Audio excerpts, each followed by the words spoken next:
தமிழக வெற்றி கழகத்தின் தலைவர் அவர்கள் நம்முடைய கொள்கை தலைவர்களுக்கு மலர் தூவி மரியாதை செய்ய இருக்கிறார். அனைவரும் அமைதியாக உங்கள் இருக்கையில் அமரும்படி கேட்டுக்கொள்கிறோம். முழு நிகழ்ச்சியும் உங்களுடைய ஒத்துழைப்போடு நடக்க இருக்கிறது.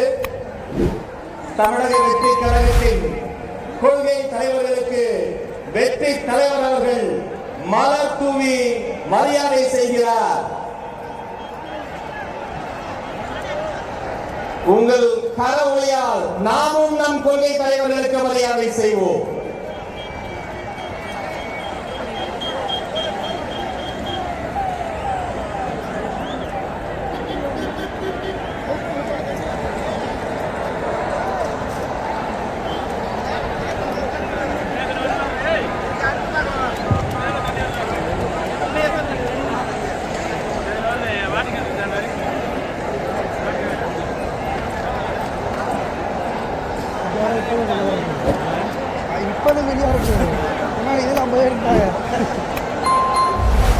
தெரிஞ்சு கட்சிக்காரங்களாம் காசு கொடுப்பாங்க, அதெல்லாம் வாங்கிட்டு விஜய்க்கு ஓட்டு போட்டா அவங்களுக்கு தெரிஞ்சிருவாங்க. அப்பதான் ஒரு விஷயம் எனக்கு புரிஞ்சது. 3 மாசத்துக்கு முன்னாடியே தமிழக அக்கா மாதிரி தாய்மார் மாதிரி பல பேர் தயாராகிட்டாங்க. ஒரு விஷயம் மக்களே, நீங்கள் யாருக்கு வாக்களிக்க போகிறீர்கள் என்பது உங்களை தவிர வேறு யாருக்கும் தெரியாது. ஏழை மக்களை மிரட்டி 500 1000க்கு வாங்க முடியும் என்று நினைப்பவர்கள் யாராலும் இனிமேல் அதை செய்ய முடியாது. தமிழக வெற்றி கழகம் ஒரு கட்சி மட்டுமல்ல, அது ஒரு தலைமுறைக்கான எமோஷன். 40-50 ஆண்டுகளுக்கு அப்புறம் இந்த தலைமுறையே மாற்றி அமைக்க போகிற எமோஷன், அடுத்த தலைமுறையை காப்பாற்ற போகிற எமோஷன். இந்த தருணத்தை விட்டால் அதுக்கப்புறம் நம்ம யாராலும் மீண்டும் இந்த தருணத்தை கொண்டு வர முடியாது.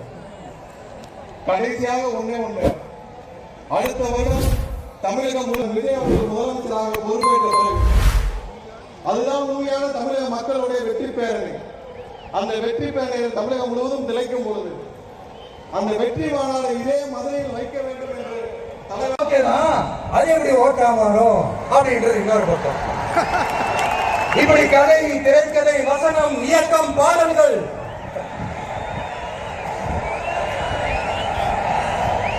அதனால இந்த அரசியல் ஆய்வாளர்களுக்கு நான் சொல்றதெல்லாம் ஒண்ணே நல்லா கேட்டுக்கங்க. இந்த விஜய் ஏதோ இந்த பல லட்சம் பேர் கூட்டத்தில் மட்டுமே இருக்கிறாரு அப்படின்னு மட்டும் தப்பு கணக்கு போட்டாதீங்க. ஏன்னா நம்மளுடைய இந்த கூட்டம் வெறும் ஓட்டா மட்டும் இல்லைங்க. வரப்போற தேர்தலில் மக்கள் விரோத ஆட்சியாளர்களுக்கு நாம வைக்க போற வேட்டா, நம்மளை கோட்டைக்கு அனுப்ப போற ரூட்டா இருக்க போது சீக்கிரமாவே தெரிஞ்சுப்பீங்க. ஏன்னா கோடிக்கணக்கானவங்களோட ஹார்ட்லயும் வீட்லயும் ஏற்கனவே ஆல்ரெடி உயிரா உணர்வா உறவா இருக்கிறோம். நம்மளுடைய கணக்கெல்லாம் வெறும் மக்களோட மட்டும்தான். நாம யாரு நம்மளுக்கு தெரியும், அவங்க யாரு நமக்கு தெரியும். நாமளும் நம்ம மக்களும் எப்படி இருக்கிறோம்னு எதிரிகளுக்கு நல்லாவே தெரியும். இருந்தாலும் இந்த விஜய் எதுக்குப்பா வந்திருக்கிறாரு, இவர் என்ன புதுசா என்ன திட்டலாம் சொல்றாரு அப்படி வேற நிறைய கேள்விகள் நான் சொல்றேன், தெரிஞ்சுக்காங்க. அடுத்து இளைஞர்கள், உழவர்கள், உழைப்பாளர்கள், நெசவாளர்கள், மீனவர்கள், மாற்றுத்திறனாளிகள், 3ஆம் பாலினத்தவர்கள், இனிமேங்க யாருக்கெல்லாம் கவர்மெண்டோட ஒரு ஸ்பெஷல் அட்டென்ஷன் தேவையோ அவங்க எல்லாருக்குமான ஒரு கவர்மெண்ட் அமைக்கிறது தான் நம்ம இலக்கு. நான் ஏற்கனவே சொன்னதை நான் திரும்பவும் சொல்றேன். நம்மளுடைய இந்த தமிழக வெற்றி கழகம் ஏதோ அரசியல் ஆதாயத்துக்காக தொடங்கப்பட்ட கட்சியெல்லாம் கிடையாதுங்க. கொள்கை கோட்பாடுகளோடு தந்தை பெரியார், பெருந்தலைவர் காமராஜர், அண்ணன் அம்பேத்கர், வீரமங்க வேலுநாச்சியார், மக்கள் சேவகர் அஞ்சலை அம்மாள், நம்மளுடைய 5 கொள்கை தலைவர்களோட வழிகாட்டுதல்களோடு தொடங்கப்பட்ட கட்சி. நம்ம ஸ்டாண்ட்ல நாம எப்பவுமே ஸ்ட்ராங்கா தாங்க இருக்கிறோம். அதுல எந்த மாற்றத்துக்கோ எந்த சமரசத்துக்கோ துளி கூட இடமில்லை. நம்மளுடைய ஒரே கொள்கை எதிரி பாஜக தான். நம்மளுடைய ஒரே அரசியல் எதிரி ஏதோ அண்டர் கிரவுண்ட் ஆதாயத்துக்காக டீல் போட்டுக்கிட்டு டீல் பேசிக்கிட்டு இந்த அலைன்ஸ் வச்சுக்கிட்டு இந்த ஊரை ஏமாத்துற கட்சி எல்லாம் நம்ம டிவிக்கே கிடையாதுங்க. யாருக்காகவும் எதுக்காகவும் எந்த பயமும் கிடையாது. மாபெரும் பெண்கள் சக்தி நம்மளோட இருக்கிறாங்க, மாபெரும் இளைஞர்கள் சக்தி நம்மளோட இருக்கிறாங்க, ஒட்டுமொத்த தமிழ்நாட்டு மக்களுடைய சக்தி நம்மளோட நிற்கிறாங்க. அப்படி இருக்கும்போது இந்தியாவில் இருக்கிற எல்லா ஸ்டேட்லயும் வாழ்ற நம்ம தமிழ் தெரிஞ்சுகள் மட்டும் இல்ல, உலகம் பூரா 100க்கும் மேலான நாடுகள்ல வாழ்ற நம்ம தாய் தமிழ் உறவுகள் எல்லாருமே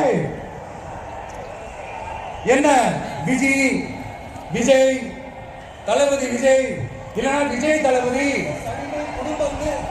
இப்படி சொந்தம் கொண்டாடுற இப்படி மக்கள் சக்தியே இல்லாத இந்த ஊழல் கட்சிகளை மிரட்டி அடிப்பணிய வச்சு 2029 வரைக்கும் சொகுசு பயணம் போயிடலாம் திட்டம் தீட்டி வச்சிருக்கீங்க. அதானே என்னது ஒண்ணு மட்டும் சொல்றேன் தெரிஞ்சுக்கங்க. என்னதான் நீங்க இந்த நேரடி மறைமுக கூட்டணி குட்டிகரணம் போட்டாலும் தாமரை இலையில தண்ணியே ஒட்டாது. தமிழக மக்கள் மட்டும் எப்படி ஒட்டுவாங்க?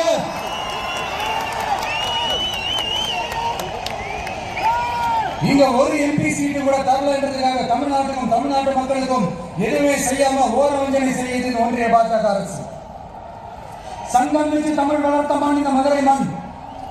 அதனால நீங்க அந்த கீழடியில கிடைச்ச ஆதாரங்களை எல்லாம் மறைச்சிட்டு எங்க நாகரிகத்தையும் எங்க வரலாறு வணிகத்துக்காக உள்ளடி வேலை செய்யலாம்னு நினைக்கிறீங்க. தமிழ்நாட்டை என்ன நடக்கும் நீங்க பல உதாரணங்கள் இருக்குது. அதனால இதெல்லாம் மறைச்சிட்டு எங்க மக்களை ஏமாத்திக்கலாம் மட்டும் நினைக்காதீங்க. மத நல்லிணக்கத்திற்கு பேர் பெற்ற இந்த மதுரை மண்ணிலிருந்து சொல்றேன், உங்க எண்ணமெல்லாம் ஒரு நாளும் வீடேறா.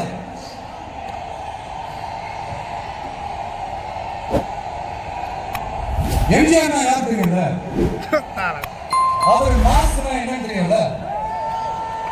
அவர் உயிரோடு இருக்கிற வரைக்கும் அந்த சிஎம் சீட்டை பத்தி ஒருத்தராலையும் நினைச்சு கூட பார்க்க முடியல, கனவு கூட காண முடியல. எப்படியாவது அந்த சிஎம் கிட்ட எங்க கொடுத்துருங்க, என் நண்பர் எம்ஜிஆர் திரும்ப வந்ததுக்கு அப்புறம் நான் திருப்பி கொடுத்துருவேன்னு தன்னோட எதிரி கூட மக்கள் கிட்ட கெஞ்ச வச்சாரு. எம்ஜிஆர் எப்படி கெஞ்ச வச்சார். அதனால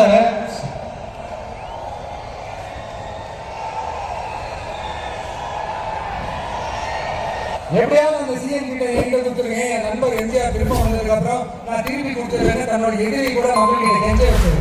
எம்ஜிஆர் எப்படி கெஞ்ச வச்சார். அதனால